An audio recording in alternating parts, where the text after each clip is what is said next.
In our last episode entitled Old Habits, we looked at what's probably the oldest habit, the one that has the most potential to limit us, and I think it's probably the hardest one to break, and that is our natural tendency to work out our own strategy, to rely on what we can figure out rather than relying on the Lord. And I do think it's probably the hardest habit to break.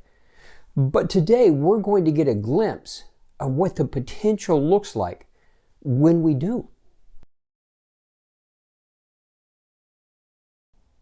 The entire reason we try to break old habits, to change patterns, is we want something better.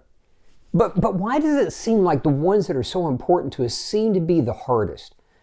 And that tendency to work out our own solutions, to try to determine how to deal with issues, rather than relying on the Lord, it's probably the hardest one to break. It is so ingrained in us. And as we'll see in today's episode, both a situation where there was an intervention, but also where just that natural tendency rears its head. But we also get a glimpse into the potential of what could happen as we rely on the Lord. So, as we saw in the last episode, we looked at how Abraham and how that habit of working it out and how it had become a pattern in his life. And now that we're looking at his son Isaac, and this is in Genesis 26, and it starts out by just saying flat out, there was a famine in the land. Now, we don't know, was Isaac getting ready to head to Egypt, looking for a greener pasture, so to speak? Was he even just thinking about it? We don't know, but here's what we do know. God intervened, and God spoke to him and said specifically, do not go to Egypt. Now, at the time, he's in Gerar, which later would be part of Israel. And God says, stay right here, live as a foreigner in this land. And he makes an amazing promise, and he says, if you do, I will be with you and I will bless you. But then he goes on. Now, I'm assuming Abraham shared with Isaac this amazing promise that God had made about the multitude of descendants and that God was going to give them this land. But regardless, whether he had or not, God reiterates that promise to Isaac. So he says, I will be with you and I will bless you. And he says, and this is the land that I'm going to give to your descendants, just like I promised your father, Abraham, that you would have descendants in the multitudes. See, what's happening is we're getting a glimpse in the big picture. The challenge becomes for you and I, where we are in the middle of the challenge, we don't usually see it from God's perspective. See, from God's perspective, this famine was not an issue. And the bigger picture was this was the land that he was giving to their descendants. He wanted him established there. So what do we see? So Isaac stayed. We've got a glimpse into the big picture. We've got this nice promise. And Isaac stayed. However, we see that pattern just rear its head immediately, because what happens? Now, there's an Abimelech, another king named Abimelech, and what happens? The men in the area, they see that his wife is beautiful, and they ask about her, and his immediate response is, she's my sister. Now, when you look at it, it really seems like this wasn't necessarily pre-planned like it was with Abraham, as much as under pressure in the moment, just an immediate response, just natural tendency that it just came out. So what does he do? He says, she's my sister, because he was afraid of them. See, what do we see? That natural reflex coming out rather than in trusting the Lord. Now, what happens? Sometime later, Abimelech sees them together and Isaac caressing her. So obviously she's not his sister. Abimelech confronts him, and Isaac now has to admit that he lied because he was afraid. See, the challenge is never, when we work it out ourselves, it never quite works out. We have to learn more and more, start breaking those habits and begin to trust the Lord in all situations and see what he will do. Now, coming back to the story and why this has got so much potential. So God had intervened.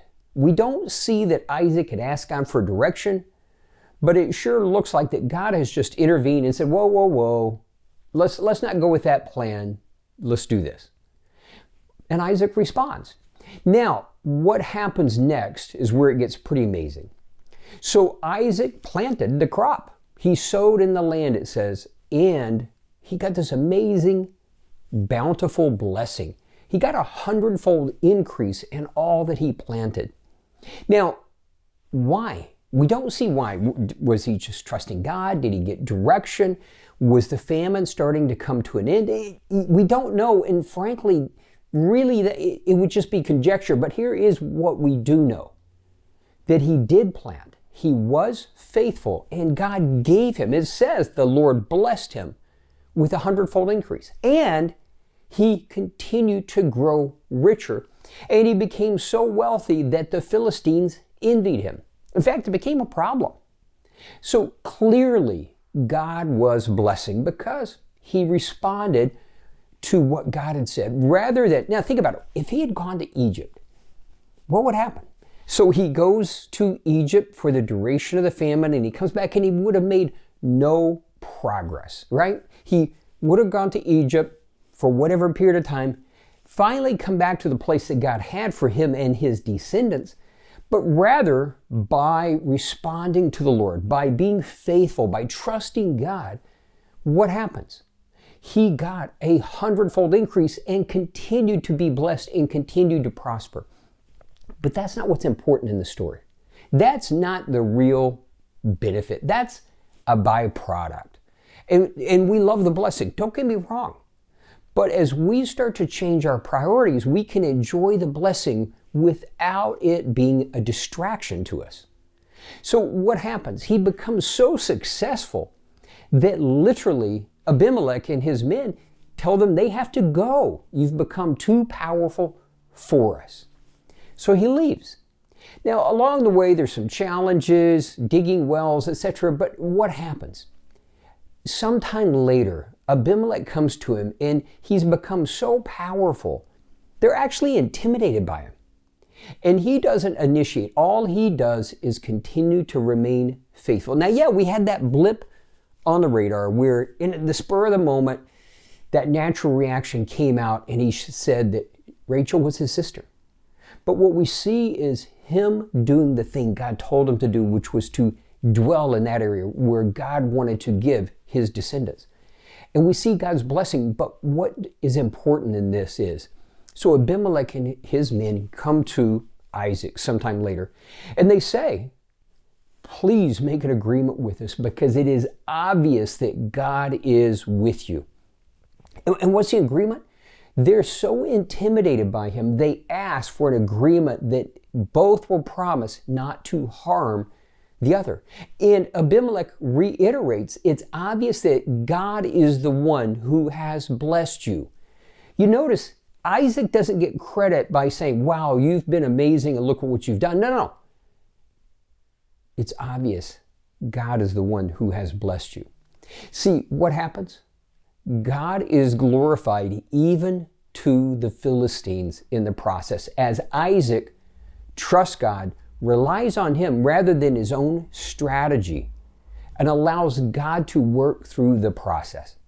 See, if he didn't know any better, if all God had said is just stay here, he has no idea what God's going to do.